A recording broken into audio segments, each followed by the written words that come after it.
What if Anakin Skywalker became Spawn on Mustafar? Let's explore the depths of it in the video. The air on Mustafar is thick with heat and ash, the molten rivers casting an eerie orange glow across the jagged terrain. Yet the air briefly grows hotter as a figure emerges from the lava. Anakin's body is racked with pain, but he stumbles onto the stony ground. An unfamiliar coldness begins to beat within his seared flesh, but he is surprised to feel his legs underneath him. They still remain. Looking down, he sees he is now clad in blackened sinew armor, pulsating faintly with green energy. But as he comes to his senses, he feels the dark energy run through him. It fuels his body, but also leaves him racked in pain, as his mind remains a storm. A cacophony of voices and memories rushing through him. He sees Padme's tear-streaked face, her voice pleading with him to come back to the light. He hears Obi-Wan's anguished cries as their blades clash in that final fiery duel. He hears the fear of younglings in the Jedi Temple, their screams echoing in his ears like ghostly wails. The visions blur together, overwhelming and forcing him to his knees. Even as he closes his eyes and tries to shake those thoughts off, he can feel the darkness around him, their voices whispering, urging him to submit to the darkness. Each time their whispers run through his mind, he can feel the necroplasmic energy within him flare uncontrollably. Get out of my head! Rage builds within him, an uncontrollable torrent born of guilt, doubt, and hatred. Hatred for himself, for the Jedi, and for Palpatine. He screams and the sound reverberates across the wasteland, exploding outward in a violent wave. However, this noise attracts the attention of Imperial troops investigating the planet. Their eyes widen at the sight, and they open fire on him. Yet their blaster bolts do not frighten him, and he instinctively dodges. Anakin thrusts his hand out and a wave of green energy ripples outward, throwing the Imperials back, and his lightsaber appears, now glowing a fiery red, burning brighter than ever before as flames lick its blade. He swiftly cuts them down, with a moment's satisfaction, until a pair of purge troopers find him and swing their electrostaffs. Anakin moves faster than they can react. He lunges forward, claws forming from his hands as he rips through their armor with terrifying ease. Their weapons spark uselessly against his armor as he cuts them down, leaving only scorched remnants in his wake. It's a demon! We need backup! The Hellspawn extends a hand, and green chains erupt from the ground, ensnaring the soldier. The man screams as the chains tighten, pulling him into the earth until he is gone. The message soon spreads into the Empire, leaving questions as to what these men encountered. Palpatine and a select few Imperial leaders have a good idea of what awaits them on the planet and continue to send men to investigate. Teams of stormtroopers, army officers, purge troopers, and even inquisitors are sent out to Mustafar, but none ever return. The only traces of them left behind are charred bones, ashes, and the blackened armor that leave no doubt as to their fates.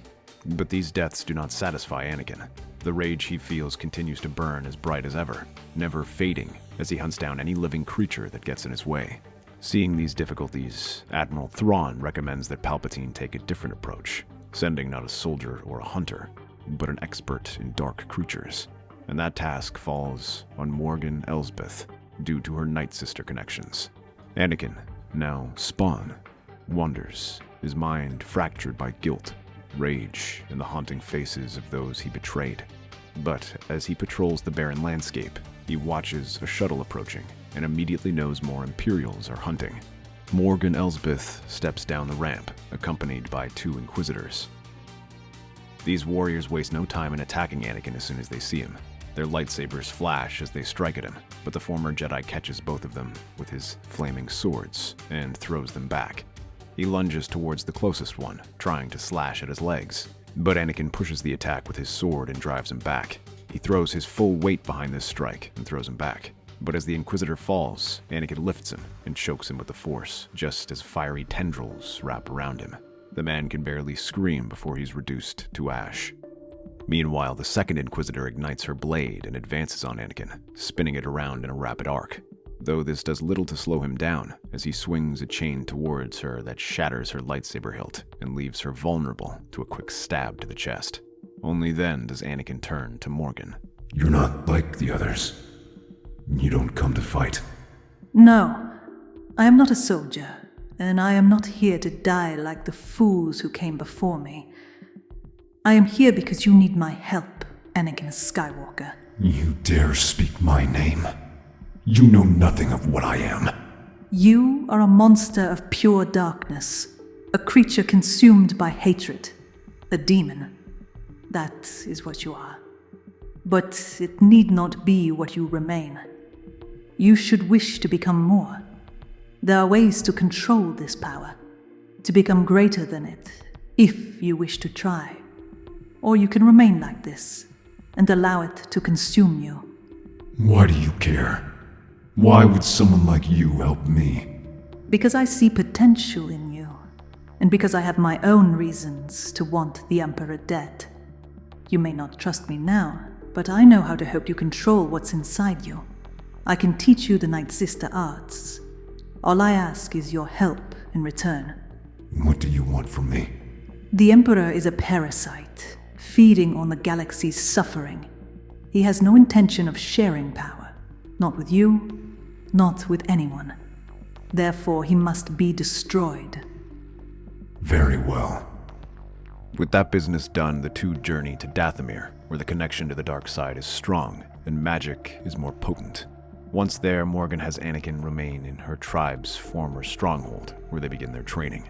She shows him the barren landscape, saying the dark side is like Dathomir. Though it may appear dead and empty, there is life that can thrive underneath its red soil. Rather than teach him to suppress the dark side within him, she has Anakin hone to it, using it where it can benefit him.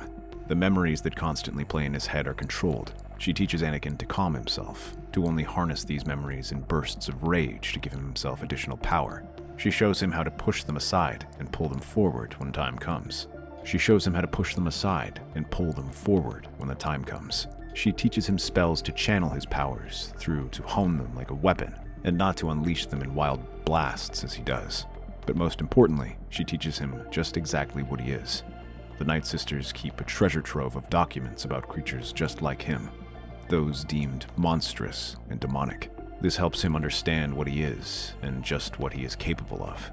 But she also puts these powers into practice, allowing him to test these abilities upon the rival clans of Night Brothers and Night Sisters scattered across the planets. Morgan gives these groups a chance to join her faction or be destroyed. Those who resist face the full wrath of Anakin. With his new powers, he reduces entire villages to ruins. It doesn't matter how potent their magics are or how powerful their warriors are, Anakin destroys them. His powers soon grow to become greater than ever, while Morgan gains allies. The entire planet soon falls to heel under her rule. Dathomir allies itself with Thrawn, giving him an edge over his rivals and ensuring Palpatine isn't the only being who can use the Force to his advantage. Over time, the two become a dangerous force, with Anakin becoming their new secret weapon, until a time comes when Palpatine suspects their growing power. Only then do they deem the right time to strike. The Grand Opera House on Coruscant gleams under the endless lights of the city. Despite Palpatine's concerns about the growing threat of Spawn, he cannot let this weakness show, lest someone try to usurp his place. So, while his soldiers deal with this, he enjoys a night at the opera. Palpatine sits in his private booth, watching with cold detachment. Beside him stands Mas Amata, his voice whispering updates of little consequence. But Palpatine is restless tonight, sensing an unease that he cannot place. His fingers tap idly on the armrest of his chair, hidden in the darkness. The air changes, subtle at first, like the hiss of wind through a crack in the wall. Palpatine stiffens. A presence pierces through the noise of the crowd and the grandeur of the performance. It is something he hasn't felt in years. Raw, untamed power. Before Palpatine can react, the lights in the opera house flicker violently. Gasps and murmurs ripple through the audience below. Shadows coil and crawl across the walls, deepening unnaturally, as though the light itself is retreating in fear. And then he appears. A figure materializes in the middle of the balcony. A demon clad in black, his armor scarred and twisted, his cape shredded by the fires of Mustafar. Anakin, With a flick of his hand, Palpatine summons a storm of Force lightning, but the lightning meets Anakin's cape that engulfs it, swallowing it, and then snuffing it out. He then lunges forward at the Emperor, lightsaber flashing. Palpatine parries the attack, though he feels the heat around him. Beneath them, the audience screams in panic, but Anakin's face is fixed on Palpatine. Their lightsabers clash yet again as he tries to cut the Emperor down, though he moves with surprising speed, dodging the first attack and catching the second. Then, Palpatine strikes back and stabs at him. The strike goes wild as Anakin sidesteps, allowing him to unleash a burst of energy directly towards Palpatine. Necroplasmic energy lances across him, sending Palpatine to his knees. Anakin lunges at him, but he isn't out yet and blocks the attack. Somehow Palpatine pushes this attack aside and kicks Anakin, though this barely slows him down. It does give Palpatine a chance to stumble to the stairs below where he sees the people retreating around him. Anakin continues to follow, his clawed hands covered in necroplasmic tendrils. Palpatine counters with a whirlwind of Force energy, throwing debris and shards of glass towards his attacker. The Jedi whirls past these strikes and sends a shockwave of energy burning the shards into ash. Finally, Palpatine unleashes his shockwave of pure Force energy. For a moment, the two are locked as the energy swirls around them. But then Palpatine's attack breaks first, and he stumbles against the wall with enough force to crack the durasteel behind him. The Emperor slumps to the ground, coughing, his robes scorched and tattered. Anakin looms over him, claws extended, ready to deliver the final strike. And then he sees her. There, standing at the edge of the theater, is Padme. Her face is pale, her eyes wide with shock and fear. But it's unmistakably her, alive. Padme. For a moment, the chaos around him seems to fade. His clawed hand lowers slightly as he takes a hesitant step toward her. Palpatine, seizing the moment, rises with a snarl, his hands crackling with concentrated Sith lightning. He unleashes the full power of the dark side, striking Anakin square in the back. He roars in pain, falling to one knee as the lightning engulfs him, his necroplasmic energy flickering under the relentless assault. But even as Palpatine's lightning burns through him, Anakin's rage reignites. With a guttural scream, he channels the last of his power, unleashing a surge of necroplasm that shatters the Sith lightning and sends Palpatine staggering back. Padme continues to stare at him, but then the push of the crowd forces her to run, leaving Anakin to stumble across the ground to make his escape. The door to Padme's apartment hisses shut behind her. Her hands tremble as she reaches for her communicator, her mind replaying the horrors of the opera. She sinks into a chair, her breath shallow gasps. For a long moment, she can't move until she musters the strength to use it and sees the image of Ahsoka Tano flickering before her. Padme, what's wrong? Are you hurt? No, but something terrible happened tonight at the Opera House. Her voice falters, but then she begins to recount everything she saw, the creature she encountered and how it killed the Emperor. Though that should be good news, it was tinged with horror as she explained what she saw and how inhuman it felt, practically radiating dark energy. But there's something else. This figure. He felt familiar, like it was him. That's not possible. Anakin, he's dead. How can you be sure? What did the Emperor notice? He's dead. His face was covered in armor, but I could feel it. If Anakin has truly returned, but in some corrupted form, then we're all in danger. You especially. What about your children? That's why I called you. I don't know what he'll do if he finds out about our kids. I need your help, Ahsoka. I don't know how to protect them. We'll figure this out. I'll reach out to Obi-Wan and Yoda. They may know something about creatures like this. Until then, you need to stay safe. Don't leave the apartment unless absolutely necessary. And keep your children close. Anakin stumbles into the crimson shadows of the Night Sister fortress, his body slumping against the carved stone walls, the energy within him flickering weakly. Though he feels stronger than when he left, his energy still feels drained. The attack on Palpatine had taken more out of him than he thought. His emotions had been overwhelming. Rage, hatred, and the shock of seeing Padme alive. You're exhausted. I won. Palpatine is dead. That's all that matters. Is it? I sense conflict within you. Something is clouding your judgment. Something holding you back. The power you wield is like a storm. Without control, it will destroy you. If you want to master it, truly master it, you must first master yourself. Your emotions, your doubts. For the next few days, Anakin rests in the fortress, at least until he continues his hunt on the Imperials. With the Emperor dead, the Empire is left in chaos, leaving entire systems in a state of confusion as they have no idea what to do. But while there is chaos for some, there is opportunity for others. Ambitious Imperial warlords waste no time in trying to snap up resources. Among them is Thrawn, who eagerly started capturing critical infrastructure and equipment to ensure his dominance. Morgan Elsbeth is a key part of this plan, as she acts as a front for him, helping him secure territories and gather resources, spreading terror across the Imperial space of this mysterious being that hunts down all those who oppose Thrawn. As this continues, Morgan tightens her hold on Anakin. The more Anakin absorbs the Night Sister Ichor, the more malleable he becomes to their influence as she searches for spells to bring him into the fold. Meanwhile, her Night Sisters and Night Brother allies now begin unleashing themselves onto the galaxy, neighboring systems, and acting as Thrawn's enforcers. With this army, they begin to stabilize several sectors and bring them under control. However, this soon gets the attention of Padme and the Imperial Senate. While some favor giving Thrawn more power to enable him to restore order, others like Padme are less certain and begin to suspect something is off, especially as he has so many allies from Dathomir. While that is happening, Yoda and the Jedi continue their research and soon determine that Anakin has become a Hellspawn, a sort of Sith demon capable of immense power, but fueled by dark emotions. However, these efforts do not go unnoticed, as Thrawn suspects that Padme is secretly helping the enemies of the Empire and decides to take action. Their target is Theed, saying how the Imperial garrison there has proven to be rebellious and difficult to bring under control. So rather than try to storm the city and risk civilian casualties, Thrawn sends Anakin there to take out the garrison discreetly.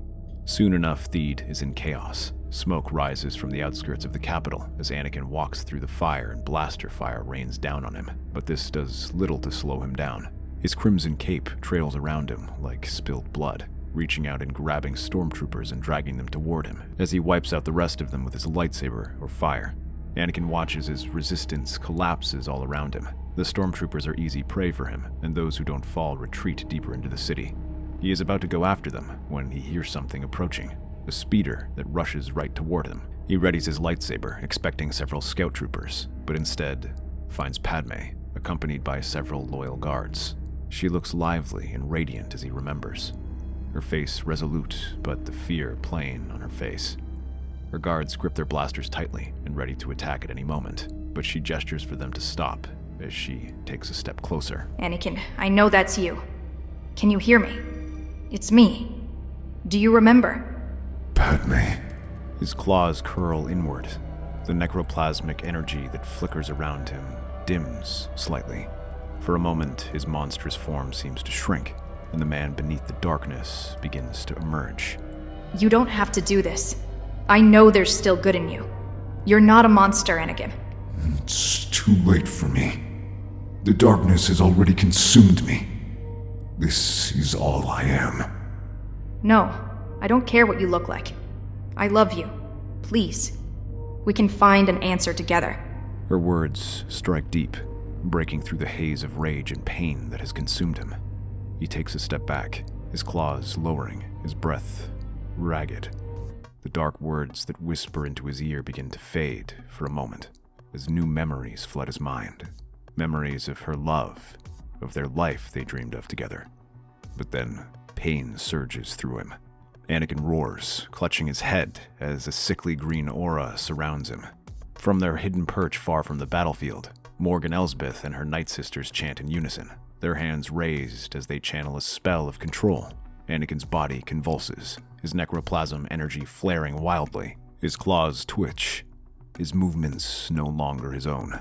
She's a weakness, Anakin. End her. Prove your strength. No. Padme, run! But Anakin roars again, the spell overwhelming him. He lunges toward her, his claws slicing through the air, only to be intercepted by a flash of green light. Master Yoda lands between them, his lightsaber ignited, its emerald glow casting shadows across the battlefield. Control, you must regain. Anakin snarls, his claws slamming into Yoda's blade. The Jedi Master absorbs the blow with surprising strength, holding his ground. Atop a nearby balcony, Ahsoka Tano and Obi-Wan Kenobi leap into action, their lightsabers ignited. Anakin steps back, seeing the three surround them, and blinking. Anger begins to boil within him as he sees Obi-Wan, recalling their last meeting. The twisted memories flood into his mind once again, reminding him of what he lost and sending him into a rage. I don't think he missed me. Anakin swipes at him, forcing the Jedi Master to leap back as Ahsoka slices low, aiming at his ankles and sending him falling to one knee. Yoda lunges forward, leaping over Anakin's slash, but his cut is blocked. The darkness around Anakin begins to grow once more as the Night Sisters chant louder. Anakin closes her eyes and can sense them from the nearby balcony and gestures toward them. Obi-Wan and Anakin break off, leaving Yoda to face Anakin by himself. As Morgan chants, she sees the pair approaching and raises her hands, dark energy swirling around her. Suddenly, lightning falls around them as Night Sisters summon their magic. Ahsoka dodges them just as Night Brother warriors rush to face them. Obi-Wan sends the first few stumbling to the ground with a force push and begins weaving through them as Thrawn waits behind, his electro staff ready. As Ahsoka and Obi-Wan engage the Night Sisters, Yoda continues his duel with Anakin. The dark tendrils and fire explode around him, threatening to burn him to a crisp with the slightest missteps. But he continues his attack, cutting through them with his lightsaber. Release the anger, you must. Control it, you can. Anakin hesitates for a split second, Yoda's words breaking through the spell's hold. But Morgan, sensing his resistance, intensifies her chant. Anakin howls in agony, his attacks growing more feral and desperate. He unleashes a burst of necroplasm that forces him back. Meanwhile, Obi-Wan finds himself surrounded by the Night Brothers and Sisters. But he continues to advance, his lightsaber whirling in an arc of blue as he slices through them. That is until he feels a surge of electricity rushing at him. Thrawn pulls his electrostaff back and rushes at him. Meanwhile, Ahsoka scales the wall and cuts down the Night Sister guards. A few of them stop chanting and rush at him, knives and bows ready. She sidesteps each attack and begins cutting them down. With fewer sisters to chant the spell, the weaker it becomes. She is about to approach Morgan when a burst of lightning throws her back. Morgan begins to channel another spell, though Ahsoka is ready and crosses her lightsabers to block the attack. She then springs forward, slashing at her, but those attacks miss as Morgan parries with her staff. Ahsoka doesn't give her a chance to recover though, as she continues to strike at her, lightsabers flashing. Though they glance off against her Beskar staff, she doesn't let up, and Morgan begins to give ground. She tries to channel a protective bubble around herself, but Ahsoka thrusts a hand up and sends a burst of force energy flashing it and shattering it. As she rushes forward, Morgan tries to drive her staff down, though Ahsoka sidesteps it and drives her lightsaber into her chest. Her eyes widen as she falls to the ground, leaving the remaining Night Sisters as easy pickings. Anakin and Yoda's duel rages on, with Anakin's strength something else, as Yoda begins to struggle blocking his attacks. His age shows, and he has a harder time defending against his attacks, now being tossed aside. But as Anakin advances, the power around him starts to fade. Sensing the spell's weakening hold, Yoda presses his advantage, using the Force to disarm Anakin and push him back. Anakin slides back, his tendrils scraping against the ground, but Yoda is close behind. His lightsaber swings at Anakin, sending his claws flying back as he thrusts his palm out into the Jedi's chest, feeling the Force energies flowing between them and then the alien magics of the Night Sisters. He begins severing their connections completely as the spell falters, leaving Anakin to drop to the ground. Padme is by his side immediately and tends to him, while Yoda is left to deal with Thrawn.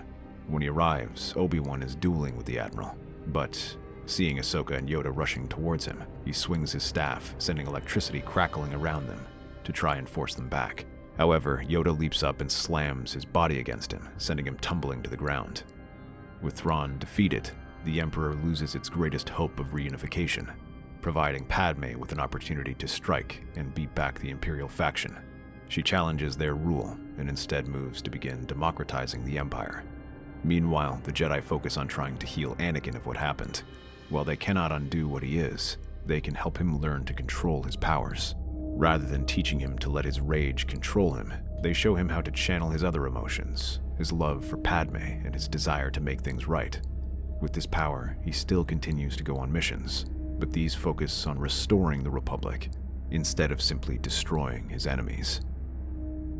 That's our theory. The Star Wars universe is a galaxy filled with exciting stories and possibilities, and we love exploring them. If you wish to accompany us on this journey to a galaxy far, far away, then please like, share, and subscribe to our channel.